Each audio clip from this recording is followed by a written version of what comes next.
All right, I'm here with Pac-12 Commissioner Larry Scott. And Commissioner, coming off a year in which the Pac-12 added 2 new schools, had a new football conference championship game, and is moving the Pac-12 basketball tournament to Las Vegas, starting new networks, an exciting time for the Pac-12. Can you talk a little bit about the state of the conference? It's a very dynamic time. A lot of exciting change, as you say, not just the makeup of the conference, but all the new plans that we have. I think there's a lot of momentum. People are looking out west, looking at our conference as a real leader in terms of what the future of college athletics is going to be.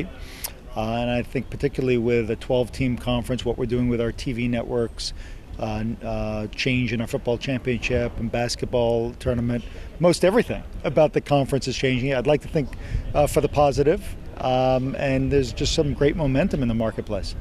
And speaking about the new networks it's launching, not just on TV, but multiple platforms, can you talk a little bit about what fans can expect to see on August 15th, programming-wise, who they're going to see on TV, and kind of the breakdown of the network? Yeah. Well, a lot of the design of our TV networks is really about the fans. And in this world of fragmentation that we're living in, and people wanting content they want when they want it on the device they want it on, we've really tried to embrace that and be very technologically advanced and be able to promote all of our sports.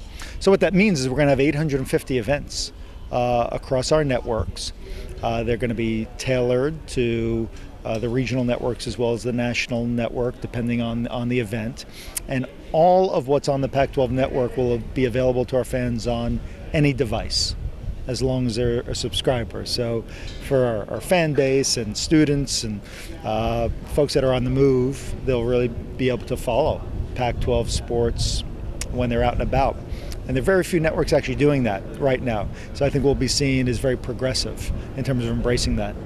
And you spoke about momentum a little bit earlier for the Pac-12 conference. USC this year, we're here at USC, they're building the football program now off of the bowl ban. What does that do for the conference when USC, this tradition program, is able to compete for national championships like it's projected they're going to be able to this year? Well, it's huge. I mean, USC is such a storied brand when it comes to football. The excellence that it represents over the last decade, is tremendous. So it means a lot in terms of the national profile of the conference, the status and recognition that we'll get. As a conference, we've been pretty fortunate that Oregon and Stanford have had the years they've had during the time when USC's had the ban and had the difficulties. And in a way, I think that helps because there's more credibility in terms of the depth of the conference. And now that USC's back, touted to be one of the best teams in the country, twinned with the fact that we've got some other strong programs with credibility, I think it's really going to elevate our conference to the top of the heap. I think us in the SEC going into the season are really going to be seen as two of the best conferences to watch. And there's a lot of talk right now about how we're going to choose the national champion going forward, meetings in Dallas with the commissioners.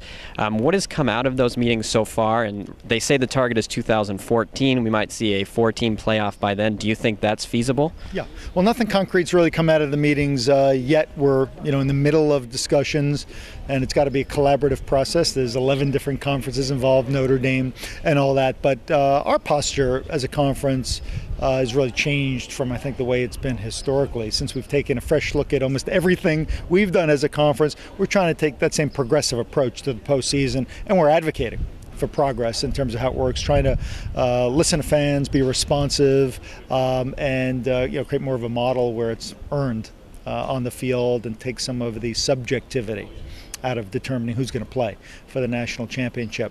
But there's a lot more conversation to have. The BCS is a voluntary thing. Everyone's got to agree. So it requires a level of diplomacy and makes things take longer than maybe you'd want. But I'm optimistic we're going to come up with a better model of postseason college football, one that's better for the fans, creates more value for the schools, and keeps the momentum going in terms of college football and how successful it is. All right. Well, thank you very much, Commissioner Scott, for your time. Commissioner Larry Scott.